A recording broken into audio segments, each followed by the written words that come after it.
Seja muito bem-vindo ao canal Assim Diz a Palavra.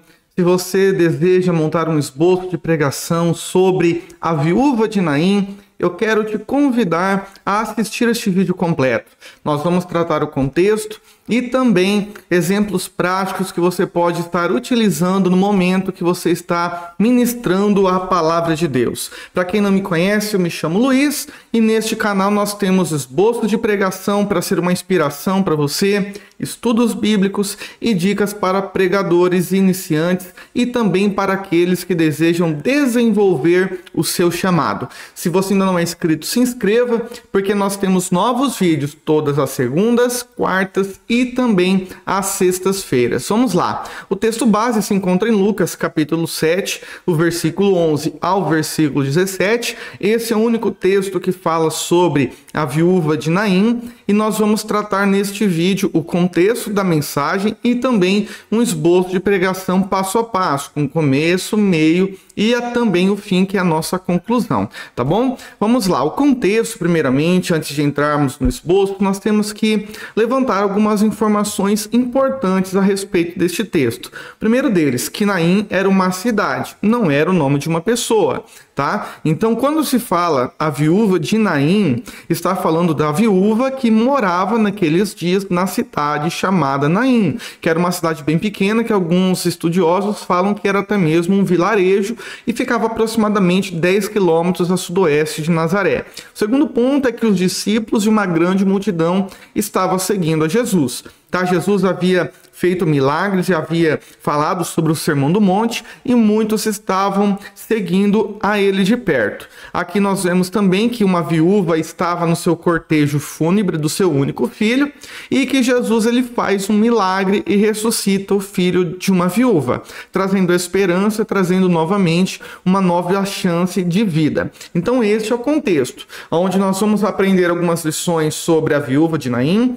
sobre a misericórdia e o poder de Jesus sobre a morte. Então, a introdução desse esboço de pregação é que Jesus já havia feito alguns outros milagres e uma grande multidão o seguia porque desejava ainda ver coisas maiores. Jesus já havia iniciado seu ministério e estava fazendo grandes coisas e chamando a atenção para o seu ministério. E aqui existiam duas multidões, uma que estava com Jesus, alegres por causa dos milagres, por causa dos prodígios, por causa das palavras que Jesus falava, e todas estavam com uma esperança de novos milagres, de Jesus fazer algo que ainda eles não tinham visto. Por outro lado, tinha uma outra multidão, e essa multidão estava com a viúva. Uma multidão que estava chorando a perda de uma mulher que já havia passado pela dor do luto através da perda do seu marido, agora estava novamente enlutada, chorando pela perda do seu filho. Então, o que essa mulher está sentindo e a multidão estava com ela era desespero, solidão, choro, e além disso havia uma perda emocional, porque era a perda do seu único filho, uma perda econômica, porque nos dias desta mulher, a mulher não tinha liberdade para trabalhar, e também uma perda social, porque a partir daquele momento ela ficaria distante da sua família, já não tendo mais o seu marido e nem mesmo o seu filho. E baseado nisso, vamos tirar algumas lições. Nós vamos tentar tirar 5 lições preciosas. Primeira lição: Jesus sempre age em momentos que parecem ser o fim. Lucas 7,12 diz: e quando chegou perto da porta da cidade, eis que levavam um defunto, filho único de uma mãe que era viúva. Olha a dor que essa mulher estava passando naquele momento. E com ela ia uma grande multidão da cidade. Então esse texto ele nos mostra que esta mulher já estava levando o cortejo fúnebre, já havia feito todo o ritual a respeito do velório e agora estava levando seu filho para o momento do sepultamento.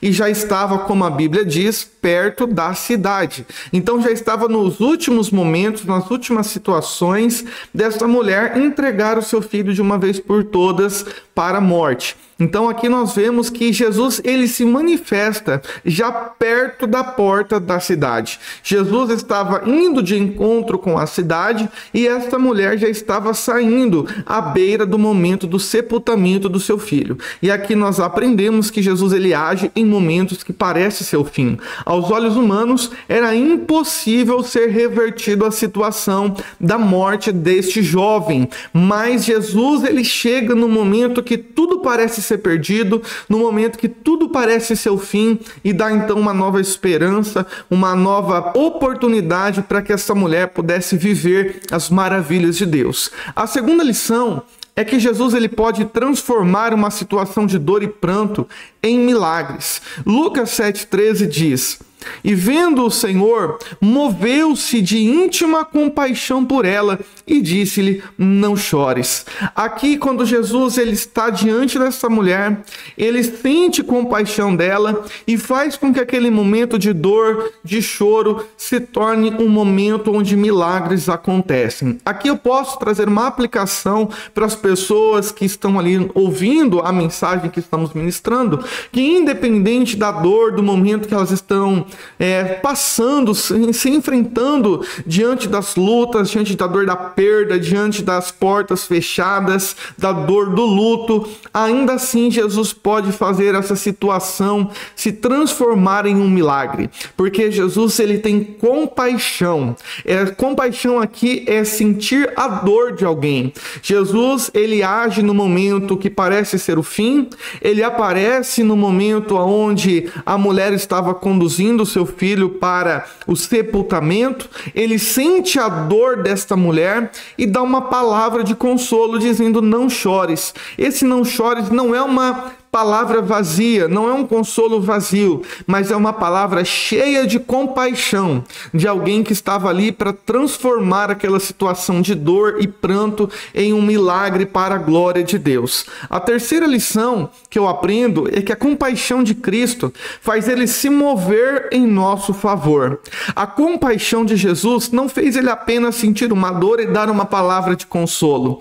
Lucas 7,14 fala que Jesus foi de encontro com esse jovem e fez aquilo que ninguém poderia fazer. E chegando-se, tocou no esquife, e os que levavam pararam e disse: jovem, eu te digo, levanta-te. A compaixão de Cristo fez que milagres acontecessem na vida daquela mulher, na vida daquela família. Aquele jovem que estava ali indo para o seu sepultamento, teve um encontro com Jesus, e Jesus mostrou o poder dele sobre a morte, e a sua compaixão levou este jovem a ter uma nova oportunidade de vida, como também o consolo que Jesus diz para aquela mulher: não chores, também foi um consolo de ação, aonde houve uma palavra de ânimo, mas também houve um mover. Jesus aqui fez aquilo que ninguém poderia fazer. Jesus trouxe à vida um jovem após a morte.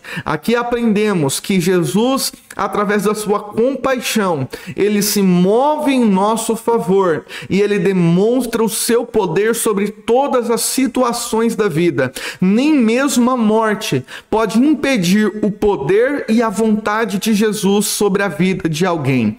Quarta lição: Jesus ele faz tudo para a glória de Deus, tudo para a glória do Pai. Aqui eu coloco um parênteses dizendo que muitas pessoas, elas não recebem o seu milagre, não vivem experiências com Deus, não recebem aquilo que pedem, porque não estão preocupadas com a vontade de Deus e nem mesmo estão preocupadas com dar toda a glória devida ao nome de Jesus. Em Lucas 7,16 fala que depois que Jesus fez com que aquele jovem voltasse à vida, e todo se apoderou o temor, e glorificavam a Deus, dizendo: um grande profeta se levantou entre nós, e Deus visitou o seu povo.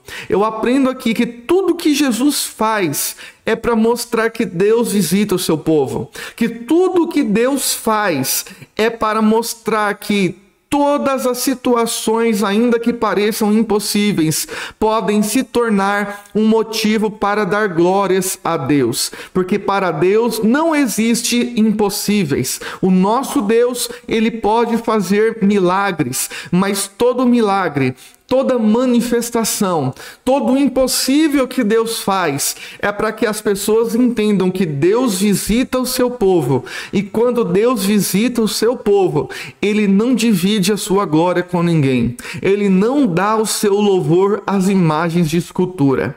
Quinta e última lição: quando nós vivemos milagres, devemos anunciar as grandes coisas que Jesus faz por nós. Outro grande motivo aqui que muitas vezes Jesus não faz milagres na vida de muitas pessoas é que elas acabam se calando, acabam não anunciando aquilo que Jesus deseja fazer em favor delas. Em Lucas 7,17 diz que depois que Jesus faz um milagre, trazendo de volta à vida ou aquele jovem que havia morrido, Lucas 7,17 fala que correu dele esta fama por toda a Judéia e por toda a terra circunvizinha. Eu aprendo aqui que quando Deus faz milagres, nós precisamos anunciar tudo o que ele fez em nosso favor.